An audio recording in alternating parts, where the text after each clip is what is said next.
Welcome back, everyone, and happy Christmas Eve. Today is day 4 of the 12 Days of Yule Challenge. Today's prompt is Yule divination, crafts, or charms. I'm going to bring you along to make a Yule blessing ball charm.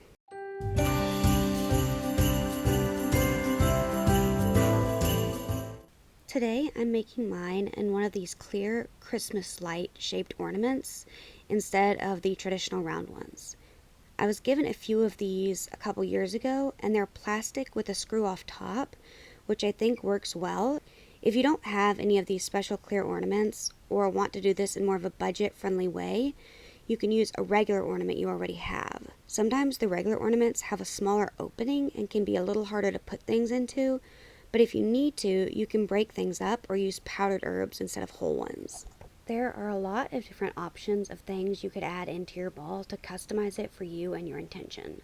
I'll show you what I'm adding to mine, and later on I'll share some ideas I have of other things you could use too. The first thing I'm adding to mine is cedar I collected from outside and dried. I'm adding cedar for healing, purification, money, and protection. As I add each item, I'm holding it in my hands and adding my energy with my intention. I did this for each item as I added it, but didn't include the footage for all of them since it's repetitive to watch. This is a bit of a messy process, so I put this little tray thing underneath so that I didn't get the herbs all over the place and could easily clean up the mess afterwards. Secondly, I'm adding star anise for calming, grounding, and happiness. I couldn't fit the whole piece of star anise through the opening, so I had to break it apart to get it to fit into the little hole. Next is orange peel I dried myself. I'm adding 2 strips and trying to keep them as whole as possible, although I had a little trouble fitting them in. Orange peel is good for luck and spiritual protection and also represents the return of the sun. After that, I'm adding some rosemary that I grew in my garden and dried. It's good for protection, healing, and mental clarity. Then, I'm including some peppermint for purification, love, and healing. To me, the scent of peppermint always reminds me of the winter holidays, so I thought that it's another good reason to add it. The 6th herb is allspice for money, luck, and healing. Next, I'm moving on to add some crystals.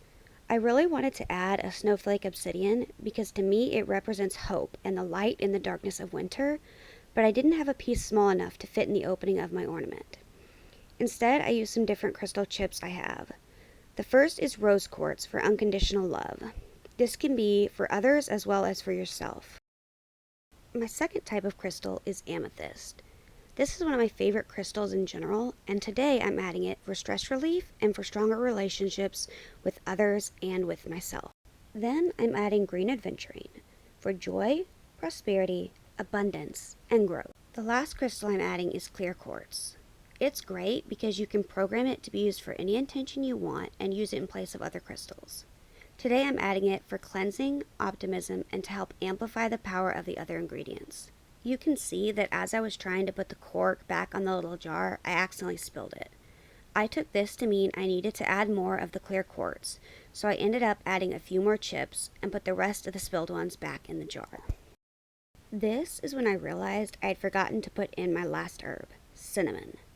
I included cinnamon for prosperity and strength, and used half of the stick so it would fit better in my ornament.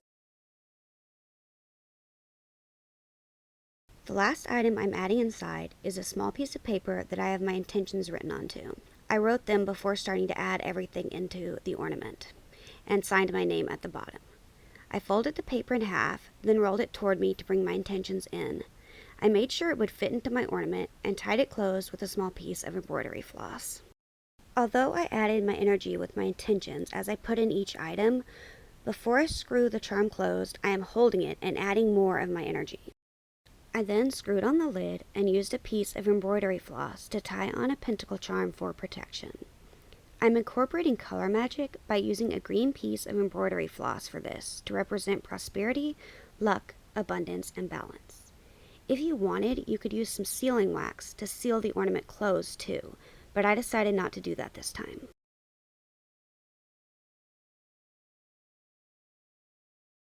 Here is how my Yule blessing charm turned out. I'm really happy with it and hung it on my tree. Here, it will continue to work its magic throughout the holiday season. One really great thing about these is that you can customize them for whatever intention you like and use ingredients you have easy access to. You can also make witch balls like this anytime throughout the year and not just around Yule. Here is a list of some other options of things you could add to your Yule ball charm if you'd like. These are just a few ideas, and you can pause the video to read, but again, use what works for you and your practice.